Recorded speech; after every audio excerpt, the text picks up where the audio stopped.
Okay, so moving on. The golden rule in a presentation is don't read to your audience. Don't read your slides, because when you do that, you come across as a little bit like a robot, a little bit like an automaton, and you don't want that. You want to feel like you're really communicating, and you want your audience to feel like they're being spoken to, not spoken at. And if you do read your slides, you will find that people look very much like they look in this picture, just bored and zoned out, and that's obviously not what we want. So you want to practice enough to where you are really having a conversation, a dialogue with your audience. And you also want your slides, as I said before, to be just there to kind of echo important points. You're not going to want to put a lot of complete sentences on your slides. You're just using keywords. So let's talk about organization of your presentation. I believe it's a good idea to organize a presentation as you would a paper, with an introduction, body, and conclusion.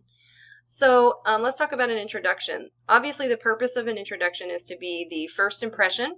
It's where you really grab your audience's attention. And so there's a few ways you can do that. You can do it sometimes with a quotation.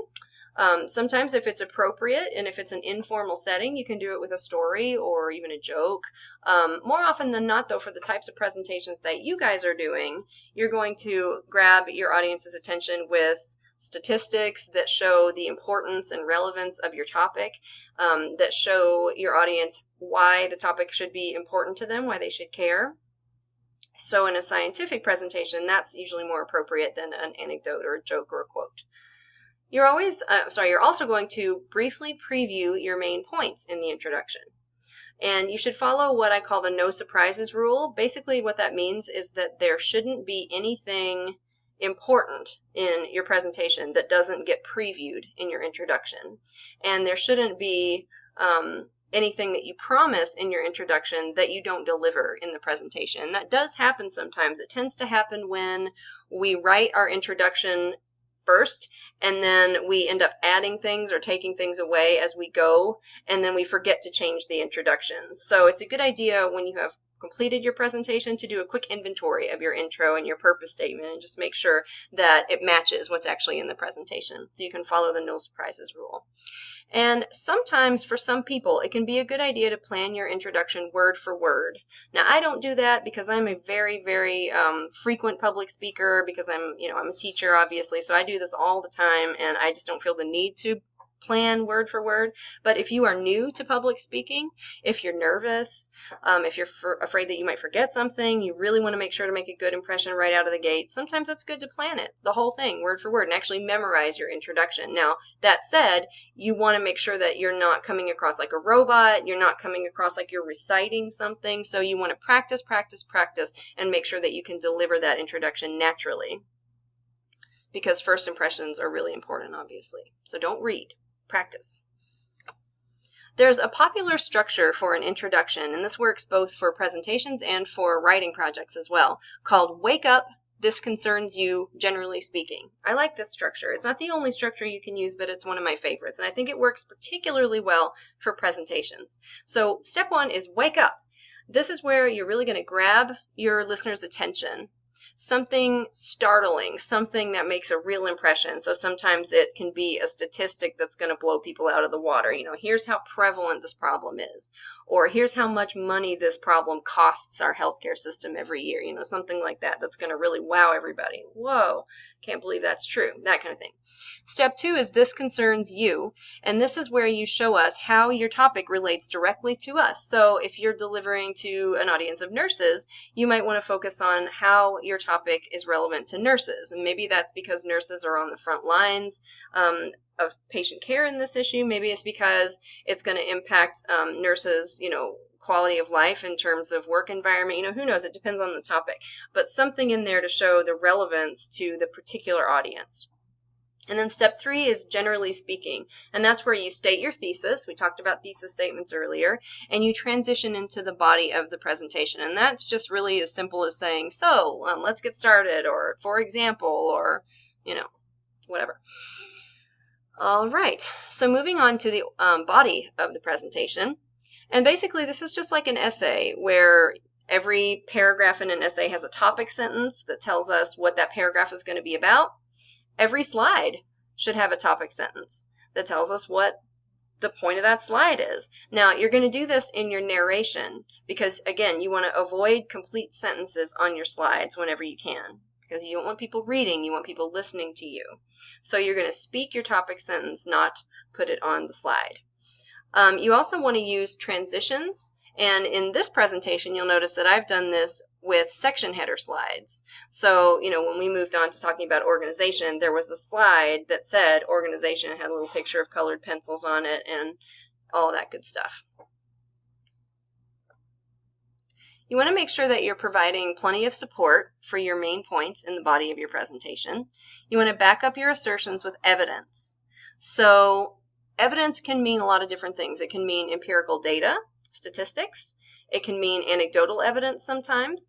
It could just be coherent, well thought out reasons why you believe in your claim. All of that is going to depend on what your topic is, how formal or informal the setting is, and what you're trying to communicate.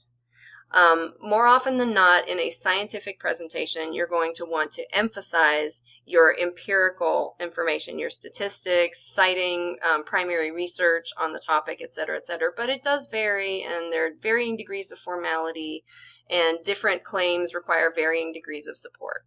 So use your best judgment, but you do have to support your claims. Your listeners are not going to just take your word for anything. So if you say X is a serious problem, you got to show us proof of that. So you could say X is a serious problem. According to the CDC, this many people suffer from X in the U.S. currently, and here are the consequences of that. It's very important also in the body of your presentation to stay focused on your message. It can be very easy sometimes to get sidetracked. And this is because, we're passionate about what we do, and sometimes there's a lot of little side topics that can come to mind as we're going. So it's very important to stay focused, especially because in a presentation, you typically have a very limited amount of time that you're working with, maybe even only 5, 10, 15 minutes. That's not a lot of time. So think of your thesis statement or your purpose statement like a bullseye in the middle of a dartboard, and you are going to just take aim at that bullseye. Every sentence, every slide, everything in your presentation should be like a dart that's flying right at that bullseye of your purpose statement to either develop it, illustrate it, in other words, give an example of it, or support it with evidence.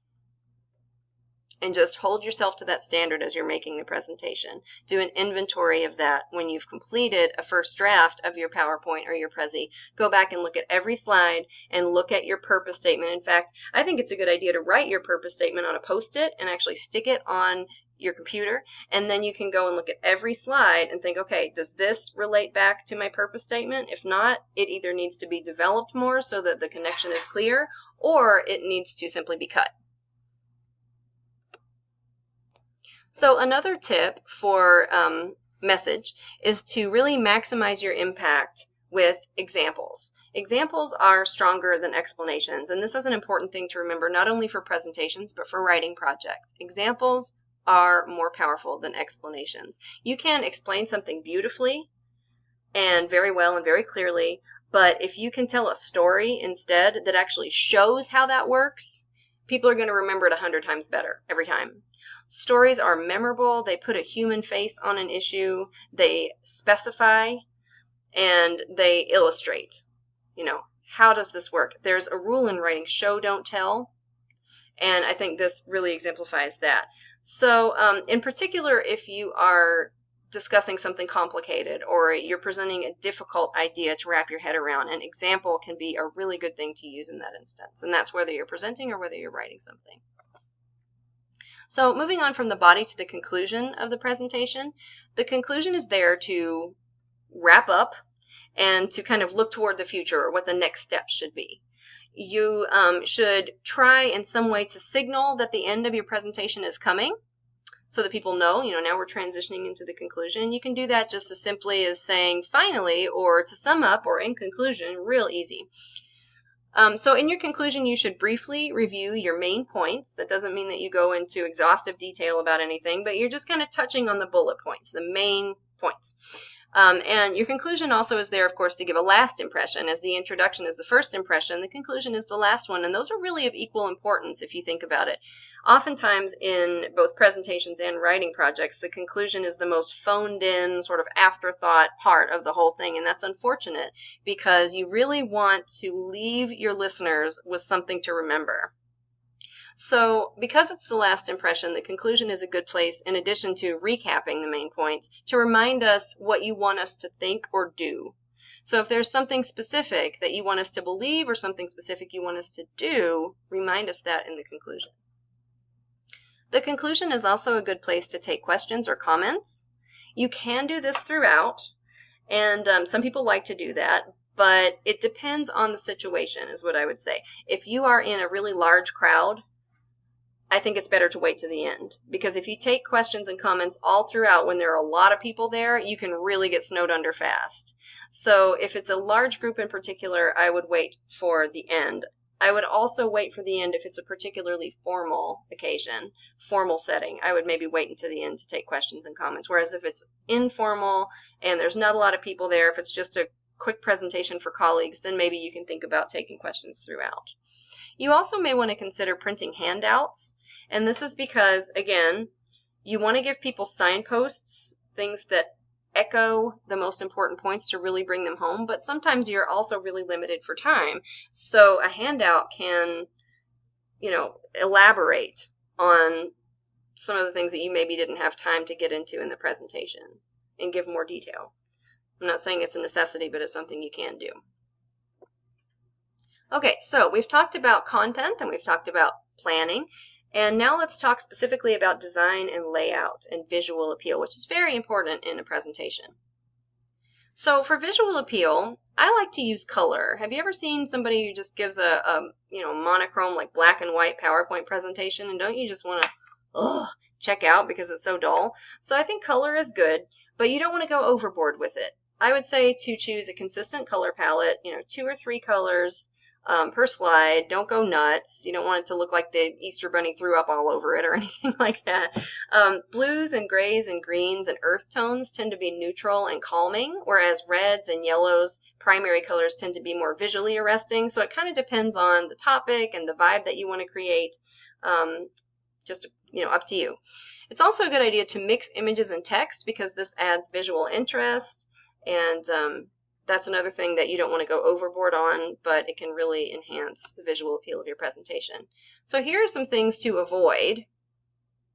Anything hard to read. So fancy fonts, lots of different fonts. I would say 1 font, that's it for the entire presentation. Maybe 2, maybe 1 font in the, the title header and 1 font in the, the text box, but I would really say leave it to 1. You want to avoid full sentences. We already talked about that. Avoid tiny print.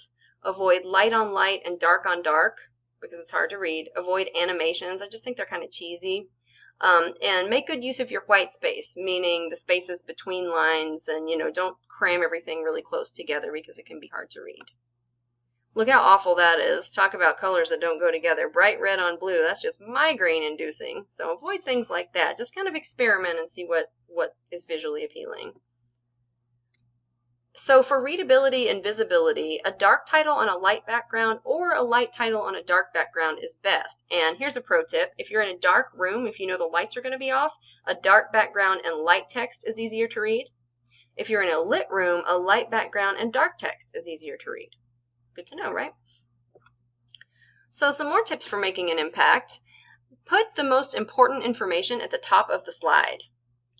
Use sans serif fonts like Arial and Tahoma if you're in a big room, because those are easier to read at a distance. Avoid all caps, again, because it's hard to read, and limit yourself to 1 or 2 fonts, as I said.